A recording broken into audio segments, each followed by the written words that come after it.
آج میں آپ لوگوں کی خدمت میں زکوٰۃ کے متعلق کچھ عرض کرنا چاہتا ہوں کہ زکوٰۃ کس کو کہتے ہیں، یعنی زکوٰۃ کے معنی کیا ہیں۔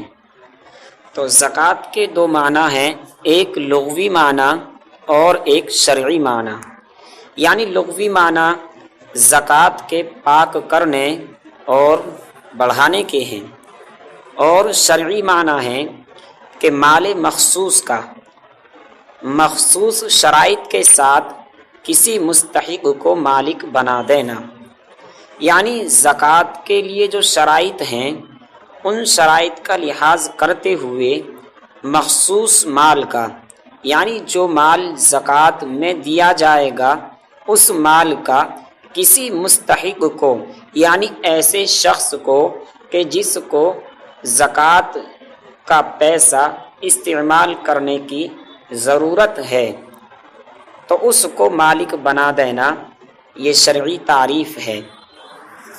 تو شرعی تعریف یہ ہوئی کہ مال مخصوص کا مخصوص شرائط کے ساتھ کسی مستحق کو مالک بنا دینا۔ لیکن اب یہ دیکھتے ہیں کہ زکوٰۃ کس پر فرض ہے، یعنی زکوٰۃ کی فرضیت کے لیے کیا چیزیں ضروری ہیں۔ تو زکوٰۃ کی فرضیت کے لیے ضروری ہے کہ آدمی آزاد ہو، یعنی غلام باندی پر زکوٰۃ فرض نہیں۔ اسی طریقے سے دوسری شرط یہ ہے کہ آدمی مسلمان ہو، آدمی ہو چاہے عورت ہو، مسلمان ہو، کافر سے زکوٰۃ کا مطالبہ نہیں کیا جائے گا۔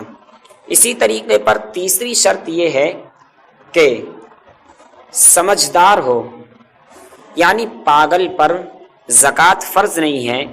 یعنی اگر کوئی شخص 2-4 گھنٹے یا 2-4 دن پاگل رہے تو اس کو پاگل شمار نہیں کیا جائے گا، بلکہ یہاں پر جو کہا گیا ہے کہ سمجھدار ہو، یعنی سمجھدار پر زکوٰۃ فرض ہوگی، پاگل پر زکوٰۃ فرض نہیں ہے۔ تو یہاں پاگل سے مراد وہ پاگل ہے کہ جس پر مسلسل پاگل پن طاری رہا ہو۔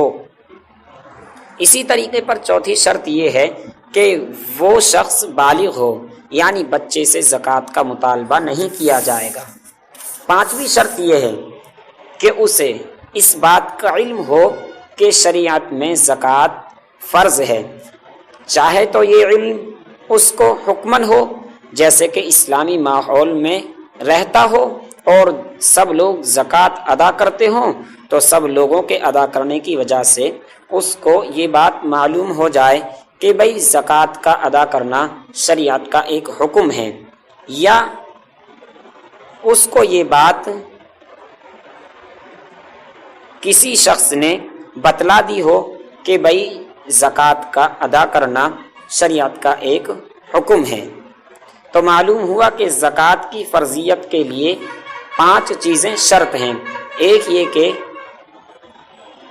مسلمان ہو، دوسرے یہ کہ آزاد ہو، تیسرے یہ کہ سمجھدار ہو، چوتھے یہ کہ بالغ ہو، پانچویں یہ کہ اسے زکوٰۃ کی فرضیت کا علم ہو۔